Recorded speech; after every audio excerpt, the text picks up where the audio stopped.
Listen. The juice is loose. So it's taken 35 years for the sequel of a movie that I'm surprised even got the first one made to begin with, because even rewatching it today, it is wild. I personally do think that the first is a classic and it holds up because the idea is just so crazy. It's like if you mix Candyman with Pee Wee Herman and things go wrong. Because it's like that large Marge scene throughout. Honestly, it left me shaking like Frankenweenie as a kid. Now, it's always going to be hard to capture the same spark in the second one, but for the most part, I found it to be fun. The sets are weirdly cool. O'Hara always delivers in everything she's in, even though, it does have some of the same downfalls that all the legacy sequels do nowadays. It's weird. We had to be a tiny bit more politically correct. So I guess the juice wasn't that loose. So the full spoiler. So since the 80s, they've been able to turn this into a TV series that I used to watch while eating toaster strudels. They had him team up with the Teen Titans. He was in another scary movie. He had a whole Broadway play. Technically, this was the first DVD that Netflix ever sent out, which started the company. And since the first one was meant for kids, they even made one for adults. Edward Penis Hands. That was what somebody gave me that tape, and I thought, wow, this is amazing. And there was like a room, there was like 20 people in the room, and by the end of the movie, there was me and one other person left. But really, the only thing you need to watch before this is the original. Can you give me the basics? So the first one starts by following this couple named Adam and Barbara, who live in this cute little town. Dude runs his own hardware store and builds cool miniatures. Gina is just gorgeous, but their house is so big that at one point a real estate lady comes in wanting to flip it because there's so much space, not realizing that they got it to fill it with kids that it turns out they can't have. One day they go pick up supplies and use the self-checkout, only to end up checking out of this life when a little doggo causes them to swerve off the bridge. I love how he's such a nerd. He even adds it to the model later. Eventually, they realize that they're dead when they can't see their own reflections, and they find out that they're stuck inside this house and can't leave, even coming across this thing known as the Handbook for the Recently Deceased. We're dead. I don't think we have very much to worry about anymore. Eventually, a new family moves in, made up of the daughter Lydia, whose outfits would soon become a hot topic, the dad Charles, who's in real estate, and the stepmom Delia, who's an artist that makes herself suffer. If you don't let me gut out this house and make it my own, I will go and stay, and I will take you with me! Yeah, the Maitlands find out immediately that the Deets are nuts. This new family right away remodels their house, even though it's all already set, because they're the type of people who don't realize what they have in front of them, leaving the Maitlands to run around headless as they find out that they're the others now. Yeah, ghosts of the people who died in this house, and they want us out of here! I'm gonna get her. They go through the book and learn how to draw up a door like Chalk Zone in order to enter the netherworld, which ends up being the most lively afterlife. I'm talking about, you could feel the textures in this movie. They've got Danny Elfman score thumping more than a heartbeat, and every background character feels like they have their own backstory. That is what happens when he dies, and that is what happens when they die. Now, yeah, there's a lot of parts that have aged, but to me, when I rewatch it, I still find it to be so inventive that I think it's charming, and it makes sense why they got that Oscar for makeup, because to me, all of it still holds up. Adam and Barbara then go through the DMV as they try to speak to a manager so that they can get a refund on their life. We're very unhappy. What did you expect? You're dead. Since their plan of being ghosts gets busted and the Deets won't leave, you know who they gotta call. Beetlejuice. Beetlejuice. Beetlejuice! So pretty much, this scumbag Svengoolie runs his own small business in the afterlife, and he calls himself a bioexorcist, which means that he's the reverse of that. He's a demon doing a ritual to get rid of the living, but this dude was described by the writers themselves as a Looney Tune on acid. This man skipped consent and went straight to necrophilia. He's got mold growing out of his 5 o'clock shadow, and one of the wildest parts is that his original story on how he got there was because he killed himself. And boy does the movie go overkill with the suicide jokes. You know what they say about people who commit suicide? In the afterlife, they become civil servants. Man, even in the afterlife, they're still stuck in dead-end jobs. I think the reason it stands out also is because Keaton improvised a lot of the lines in the first one, going off of his stand-up career that I didn't realize he had. And I think that's what kind of makes it different from the second movie, since he was stuck to a script. A lot of the first one was improvised. There was improvisation going on with all of us. But for me, not as much as before, because it was pretty much there. It was good. Eventually, Lydia finds out that she can see them and uses the skeleton key that the realtor gave her to go up to the attic and gets to learn about the Brad Zone. But what really stands out in the story is how they were a couple who wanted a kid, and she's a kid who wanted a couple of parents who actually cared. They then worked together to scare off the family with that iconic possession karaoke of Deo, which is insane to find out that the studio almost cut out. But instead of scaring them, they kind of see the money in it. That's why we get one of the creepiest scenes of them pulling their faces in order to haunt them even further. But it's so scary they decide not to. Instead, they scarred me for life with that one. Charles calls up NYC to brag about buying up this whole town, but they don't listen because they think it's a Schitt's Creek. But he does see the value in this haunted house. So they get their designer buddy, Otho, to put his paranormal skills to call them out. But it then becomes an exorcism that starts to kill the dead, leaving Lydia no choice but to call a BJ. It's showtime. He pulls up to scare them by donning his Batman outfit before they even made that Dark Knight movie, and also Jack Skellington. But after clearing them out with a boom, he sets himself up as a groom since the deal was for Lydia to marry him. Jeez, I don't know. I mean, it's kind of a big decision, isn't it? I mean, I wish that if I ever did it, I was going to do it once, and that was it. He ends up banishing the couple from the ceremony, only for Adam to come back in like Stuart Little and crash the wedding, as Barbara finishes the job by writing in like Timmy. In the end, they kill the dead guy as they live happily ever after, with their parents realizing that they're not great around kids, as these three dance the night away as a big blended family. Until the sequel. Because people always say, if they do a Beetlejuice 2, are you going to be in it? Exactly. And I would love to, absolutely. Except I think ghosts don't age. And if they don't, with Alec Baldwin and I, one of us has aged, Of course, quite a bit. Damn, shots fired. So over 35 years later, the story picks up with a grown-up Lydia who still has those crinkle-cut bangs, and for whatever reason, she's got a live stage podcast. I don't know how she went from being the girl behind the camera to them forcing her in front of it, because they've got her interacting with the dead for a living. Even though she's suffering from anxiety from seeing ghosts, they've got her filming a show where she has to go see ghosts, and that's all because her producer Rory is also trying to produce her babies, forcing her to become this completely different Lydia that we know. Where's the obnoxious little goth girl who tormented me all those years ago? She then dips out to see her stepmom Delia, who has her own art show called The Human Canvas. She's got a piece named Deli Deets, but she had to cancel it because her husband got canceled. Honestly, considering what that man did in real life, the actor, I'm surprised they didn't kill him. So the movie decides to do it instead. They recap his death through claymation so that they can separate the artist from the art, and they have him die in a plane crash after getting eaten by a shark just because he wanted to go, get this, watch birds do it. This man went to see the Sandpiper's pipe all while being a Pied Piper. He goes to the netherworld after asking for nether regions, and they straight up split this man in half so they don't have to show you his face. Like, there is no head, he's just walking around. They even swapped out a new voice actor who's gurgling all the time. My ex-wife is back. Or he's Beetlejuice. In the netherworld, we see Danny DeVito as a janitor who's Drano drinking in the day, causing him to electrocute the lost and found warehouse while he's mopping, and it just bursts more box open than Bandicoot. We then get to see this blend of like an Addams Family hand, a little bit of the Phantom of the Opera phase, a little sprinkle of Bride of Chucky, as we see Monica Bellucci Frankenstein herself together as Dolores, BJ's ex-wife, whose finger we previously saw, and who's ready to creep on him while he's still busy being a creep himself. Lay low, Mr. Juice. She's a soul sucker. Yeah, you could say that again. After curbing DeVito, Dolores goes to the cleaners and blow dries that guy too in order to put on a wedding dress. And it was at that moment that I remembered that Tim Burton's actually dating Monica Bellucci, and he's been extra happy since. Like, his juice was loose. This man really cast her just to be a live-action corpse bride, and I thought it was ridiculous that he just had it, like he was just filming her, walking for a straight minute, when my man could have shot her for 5 minutes. Laura is a soul-sucking demon. Tim told me I have a key role in this movie for which I thought about you. Yeah, that man has a pep in his step. This man's on that Billy Bob and Jolie run. You want me to be honest with you? We in the car on the way here. We should ask why he thought about me, actually. I think this role was soul-sucking. Soul-sucking.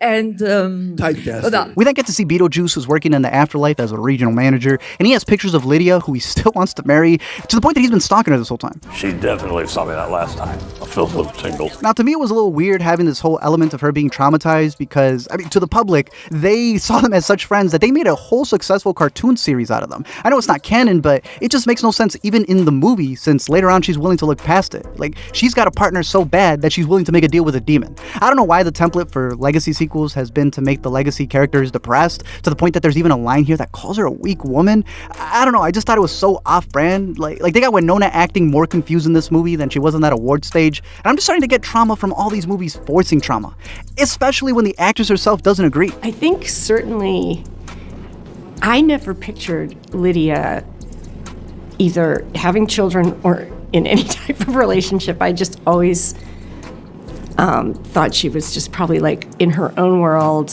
as she got older, just sort of like in the attic and, you know, happy, but, you know, alone. We then get to see the iconic waiting room where everyone takes a number. Joey Chestnut's just chilling in the back. But then we get to meet one of the best new characters played by Willem Dafoe as Wolf Jackson. This is a dude in the underworld who thinks he's a private detective, but in the real world he was an actor who wanted to do all of his own stunts like Tom Cruise, and then got blown up by a live grenade. And that's why half his head is missing. Recognize this post. Never seen that chick before in my life. Or afterlife. Beetlejuice then recaps his whole love story to his Beetle minions, and it's in Italian. Like, they just cut to a whole black and white flashback to homage Mario Bava, who they mentioned later on in the movie. It's a big deal to Burton, and I thought these were actually some of the more creative parts. Well, I know what you're thinking. When was the juice ever tied down? What kind of woman could ever keep him satisfied? Well... After meeting her during a plague, they got married, but he didn't realize that she was part of a soul-sucking death cult, you know? And she poisoned him to death, but not before he axed her. Finally, we get Jenna playing Astrid, who even got credited with the width. She's in college getting pranked by the mean girls and is playing an angstier version of Lydia, who's lost her father, someone who we actually see in this portrait back when Astrid used to get some sun. She doesn't really get along with her mother, which I think is absurd because obviously Lydia is one of the coolest characters of all time. She hates her mom for caring more about the ghost than her own daughter, to the point that her contact is reportedly, allegedly, supposedly mother. Jenna also added to her character by making her be involved with climate change, so it is funny seeing her wear these Veja sneakers that pitch themselves as being environmentally conscious. Just not conscious of my wallet, because these bad boys run for $200 a piece, meaning she's in the same league as the girls making fun of her. When you're all driving carpool and banging your Pilates instructors to fill the empty voids in your life, we'll see who gets the last laugh. That's why her grandma makes fun of her for being a rich girl that gets everything but still complains, because I guess it runs the family. Like, they have the Dietz Art Center on campus with the sculptures from the first movie as Easter eggs. She's got the principal's Dietz. Delia's even the one who's funding her protests. That's why she pulls up to the dorms and protests her own granddaughter. Astrid! Stop torturing your mother! Can you stop being a freak for like 1 second? The three of them then return to the original house that was recreated in the exact same town, and they hold the funeral for Charles and even give him a shark tombstone to represent the predator that he was. But they do this rendition of Banana Boat with a choir, and it was kind of a nice callback to Glenn Shadix, who had played Otho, who got that song played for him when he had passed away. Can't believe Grandpa's dead. Death is hard. Yeah, sometimes I think life is harder.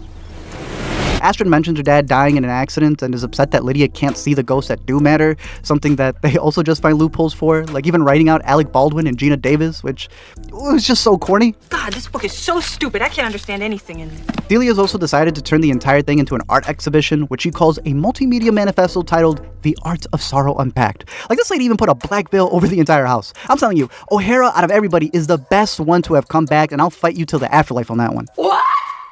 Why? We then see the realtor for the first one, which is little Jane, now all grown up. And she has an Asian daughter, because Burton had said some comments in 2016. Healthy and non-triggering. Rory then hijacks the funeral and proposes before the soul has even settled, and he's so pushy he takes her, I guess, as a said yes. If you ever need to process any of your emotions, I'm here for you. Emotions processed. Meanwhile, Astrid rides her eco-friendly bike into town, where we get to see the hardware and barbershop being swapped out with now retro spots, and then she crashes into her crush. My mom grew up here. That old house on the hill. Wait, the ghost house? Is your mom Lydia Dietz? Unfortunately. She keeps visiting Karsten here, and you can just tell something's up, because they won't show his parents like Cow and Chicken. He mentions his dad living in the room as a couch potato, how his mom stress bakes every minute of every day. Plus, this whole room is stuck in the 90s. Pain and suffering are always inevitable. Where have you been all my life? Not born yet? She opens up about her dad dying in the Amazon when he was researching things that made her environmentally friendly, which you can tell because it's in her wallpaper. Ghosts aren't real. Only gullible people believe that kind of crap. Ew. By this point, Lydia and Delia connect since Grandma sees her show as kind of selling out, so they're on the same plane. Plus, they're both not raising angsty teens, but it's Justin Theroux, who is way too good as Rory. And I think also got too much screen time. Like, this guy still uses his dead grandpa card for sympathy when he passed 40 years ago. I really think that you need to cut Heath a little bit of slack, okay? Because his aunt just died 3 years ago and he really needs new headshots. He's just going through a really rough time right now, okay? She mentions meeting Rory at a survivor's retreat after his wife died in a skiing accident, reportedly. Rory even starts dressing like his girlfriend, which I thought was a nice touch throughout the movie, where he starts even wearing her clothes and mimicking her hair. Honestly, the Lydia I know, she would have used the ghost she still sees to heather him. He's so bad that when she vents to him about the trickster demon that tried to marry her, he ghostlights her and summons it himself because he's the real devil. Don't say his name. If you say his name 3 times, he will appear. But in the words of Dr. Glickman, I'm gonna give you the push you need. Beetlejuice, Beetlejuice, Beetlejuice. They then shrink into the miniature where BJ's giving them couples therapy, and this dude impregnates her and gives birth to a BJ Jr. in record time. I do not like this thing. They then do a couple of callbacks just so Lydia can call herself back home, where they then just blame it on the pills. At this point, she's ready to leave, but Astrid begs her to stay so that she can go on a date and not ghost to ghost. And even O'Hara knows better than to have her stay home alone. I sense there's an enabler here, but we'll get to that. Lydia drops her off and leaves without noticing the for sale sign as Astrid kisses a ghost and she likes it. Turns out that he's dressed up like James Dean because he is a rebel with a cause, since the twist is that he wants to swap souls without her knowing. The bit is that he died 23 years ago when he killed his parents and then fell off of a tree when the cops came and had a standoff with him, and that's why he's been trapped in this house this entire time. And he's slicker than Rory because he convinces her to go by saying she'll be able to see her dad again. The realtor eventually lets Lydia know about the murder house that she just dropped her kid off, but they've already chalked on a door before she gets there. Bob, you and the boys stand guard. nobody gets through. So now Astrid's in the afterlife. Lydia decides to make another deal with BJ in order to bring her back to life. And Delia ends her own life after getting scammed by a snake seller for this live tomb stream she was doing. Astrid and Jeremy are now waiting in the immigration line where she finds out that she's been tricked and gets sent to the Soul Train, which is supposed to take you to the beyond. Luckily, it's written that Lydia finds her right in time as they escape through the desert to face the second biggest sandworm of the year. And then they get saved by the dad just because he was working there. I mean, he could have just punched it like Jeannie did in the first. They then have a whole scene with the dad where it's just them reminding themselves to love each other, and they talk to themselves. Even though this was the guy they were missing the whole time, that's when BJ comes in to be the supporting character that supports characters by just sending Jeremy down a trapdoor to hell. They even copy the F-bombs like the original where he says the first one. Nice fucking model! And then censor the next one. What the f***? After that, BJ just draws up a bomb and goes to the real world. That's when all the Beetle minions just see the door and break on through to the other side, turning the place into a Halloween town. That's why the foe rallies the troops in order to go after them, and even detains Bob, who BJ was using as a decoy, and Dolores just enters the interrogation room and swallows Bob to the point that his eyes roll to the back of his head. Honestly, Tim Burton must have been playing him that day. Once again, though, they keep killing the OGs for a legacy reboot.